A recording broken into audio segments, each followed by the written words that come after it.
мегӯяд мо дар инҷода саволшон омадай. ман аму савола хиша хонум. устод гуфтааст дар Русия дар мағоза кор мекунем. ҳар харидоре ки медарояд моро ба соли нав табрик мекунад. мо дар ин ҳолат бояд чӣ ҷавоб бигардонем? яъне медароянд мардуми ҳамун мардуми рус медароянд. мақсад тоҷикои мора с новим годом меган. меган мо чӣ бигем дар ҳамин ҳолат? ман дар ӯ саволу ҷавоби пешинам барои шумо дар бораи муомилаи бо аҳли китоб гуфта гузаштум. бародарон, дар ҳамун ҷам дар ин масъала ишора карда будам. ина ҳозир дар дасти ман, бародарои азиз ва гиромӣ, инами китоб агар дида бошен, инами китоб номаш маҷмӯъату расоил фи баёни лмасоил билуғати лфорсӣ. ба луғати форсиай соҳиби китоб кияй? мавлоно алустоз муҳаммади ҳоитӣ. худо раҳмат кунад.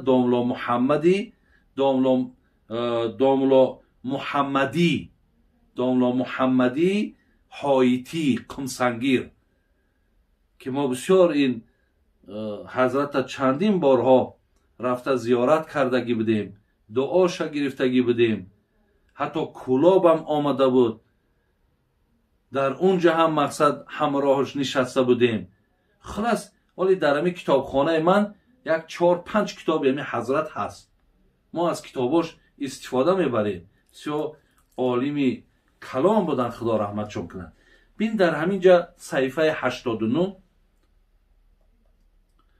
мегӯяд ки бобе дорад баёни ҷавоизи мухолата ва муошара дар умури дунявӣ бо куффор.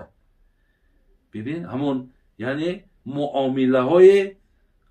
муомилаҳои дунявӣ бо мардуми ғайри дин. инҷа 2-3 саҳифа бародарои азиз барои мо нависонда доданд. ман баъзе ҷоҳоша мехонам.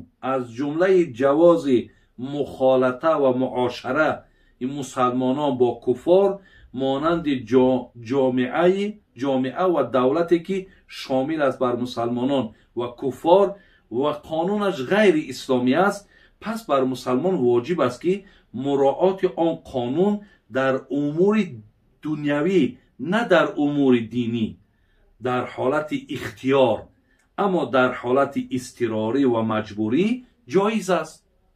бародаро чӣ мегӯяд? мегӯяд ки вақте ки шумо дар ҳамон мамлакатҳои мисли Россия ки қонунаш қонуни ислом нест, яъне бо онҳо дар ҳар як корҳои дунявишон, чхеле ки ҳозир рафта корҳои дунявӣ дорен, магазин кушоден, дар онҷа дуконҳо кушоден, хулас ба ҳар корҳои мисол дунявӣ вақте машғулен, бо онҳо муомила кардан, хариду фурӯш кардан мақсад ҷоизай мегӯяд. ва вақте ки мисол дар ҳамон мулкҳо ки даромаден, шумо аз қонуни онҳо мега итоат кунед.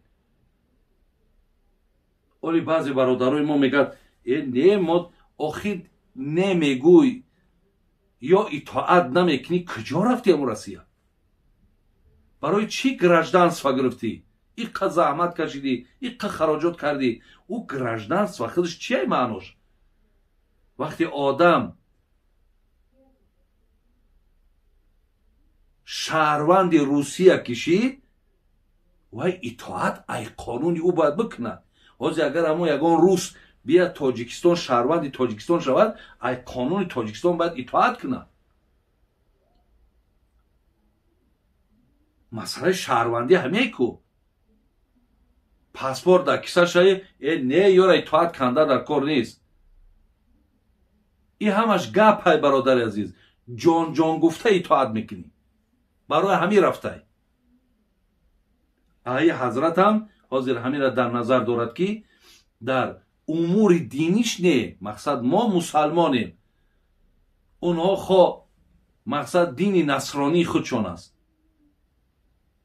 ما از دین اونها، از بگیم عبادت اونها با اونها یگان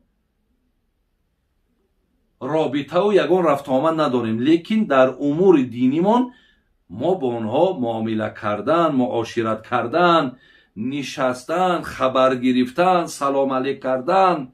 ببینین حتی دیدیم در حدیث که وقتی میگه السلام علیکم بگو و علیکم، یعنی ما گفتیم که با همو لفظای خشون همو زدرستی گفت، زدرستی بگو، هیچی باکی نداره.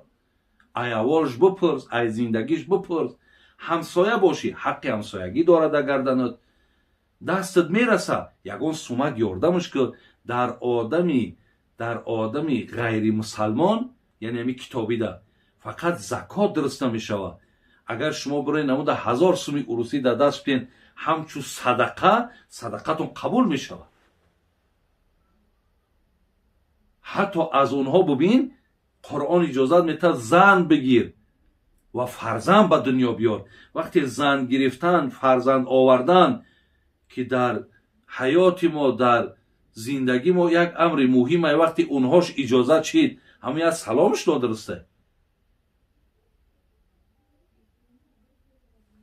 دوامی گپی حضرت گوش کنیم. میگد که و این همه بدون اختیار مسلمان ها هست. پس مسلمان ناچارند که در معاملات و رسوم و عادات دنیوی با مردم غیر دین موافقه و اختلاط کند و در عیدها و جشنواره های همدیگر را تهنیه و تبریک کنند و این تهنیه و تبریک از جانب مسلمان ها برای مردم غیر مسلمان در عیدها و دیگر رسوم آنها برای موافقه و مراسای ظاهری به آنها هست، نه از روی دوستی باطنی. ببینین برادران از چقدر آدمای با حکمتن. همین حضرت داملا را ببینین چقدر مقصد جهانبینی دارن. حضرت میگد که یعنی در هر یک ایده‌هایی که شما دارین، دیده که در عید قربان، عید رمضان شما را تبریک میکنن. وقتی تبریکتون کردن شما رحمتشون بگین. در همون روزهای عیدتون یگان هدیهشون بتین. وقتی اونها عید کردن شما تبریکشون کنین، میگد بین زیرا شما میگن ناچارین، شما در ملک هوا زندگی دارین، شما دیگر ضروره که با اونها میگه در همین مسئله ها چیکار کنین؟ معامله کنین. میگه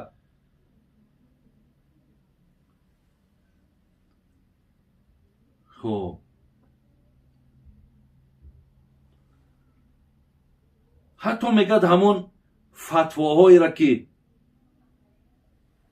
در ایدهای اونها اشتراک کردن، راضی بودن که به سر مسلمان گناه هست، میگه حضرت چی میگه؟ و این گفته ها میگه به زمان بزرگواران موافق بود. میگه این فتواها میگه که در کتاب ها آمده است، میگه بله در زمان های همو بزرگ هایی که همه قانون قدرت دین در دستشان بود، میگه این به همو زمان یا موافق بود. و اما در این زمان مسلمان ها در همه دولت دنیا با مردم غیر مسلمان در همه معاملات اشتراک دارند و این چونین در منزل ها و محله ها با یکدیگر مختلط زندگی میکنند، یک جایند. پس چاره ندارند که با مردم غیر مسلمان در رسم و عادتاشون یک جا نباشند. پس این یک جا